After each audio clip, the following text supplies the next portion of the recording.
While Hamas debates peace, it's still plotting terror. 3 suspected Hamas members were arrested in Berlin today. German authorities say they were foreign operatives for the terror group, tasked by Hamas leaders to acquire firearms and ammunition in Germany.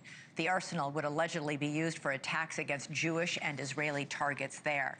So for more on all of this, joining me now is Ahmed Alkhatib. He is a senior fellow at the Atlantic Council and leads a project aimed at challenging extremism in the fight for Palestinian freedom. Ahmed, thank you so much for being here. I'm going to get to those arrests in Germany in a moment, but I want your take on what you think Hamas is going to do with this big peace plan that President Trump is pushing. Hamas is now under pressure from several Arab countries, Muslim countries, to take the deal. That's a big deal in and of itself. What do you think Hamas will do? Well, what I'm picking up on is that there are splits within the movement itself. The terror group is not monolithic in that there are hardliners who believe that this is a one-sided deal. There are others who want to see the return of the Palestinian Authority, who see this as an opportunity for Hamas to become once again a strictly political group and to get out of the business of governance. There's chatter that the group might be trying to distinguish between so-called offensive weapons versus defensive weapons. We saw the reference to the rockets fired earlier today, and that might be a nod to the idea that it has offensive weapons it might be willing to give up versus some of the other arsenal that it wants to retain for a dark day. But nevertheless, I strongly believe Hamas is in a difficult spot. It knows it can't outright say no to the deal, but it also has a lot of pride and has a lot of a narrative to account for. But along from the pressure, I mean, we've got pressure from all the surrounding Arab countries, other important Muslim allies like Turkey.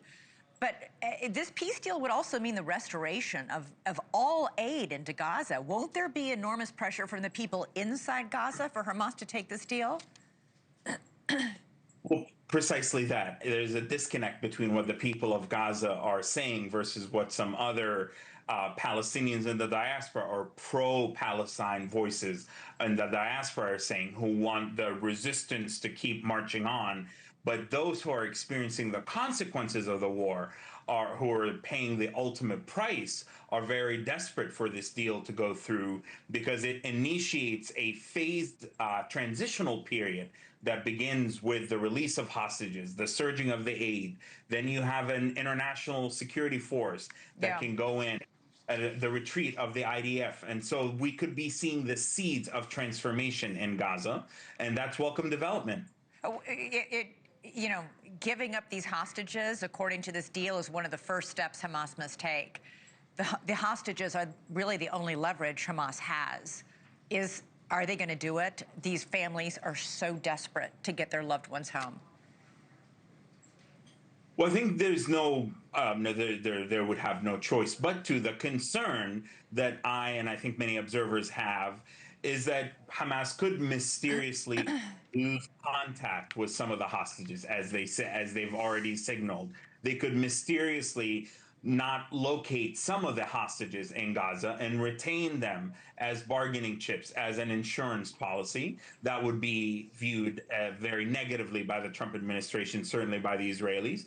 And then there would need to be an assessment as to whether or not that is in fact an authentic development, because it is true that some of these hostages in the tunnels may have perished in there, or some of them may have actually been isolated with units that have suffered casualties. I'm crossing my fingers that Hamas does, if they say yes to the deal, that we don't experience any of what you would call monkey business with that. Well, I did talk to senior Israeli officials Friday, just a few days ago, and they said intelligence as of Friday was that at least 20, perhaps even 21 hostages were still alive. So hopefully they'll be coming home soon. In the meantime, obviously, Hamas continuing to lob rockets. We saw the arrests in Germany. They have not stopped their terrorist activities. Ahmed Alkhatib, thank you so much for joining us tonight. Appreciate it. Thank you for watching. Subscribe below and download our NewsNation app right now on your phone, and you will get fact-based, unbiased news for all Americans.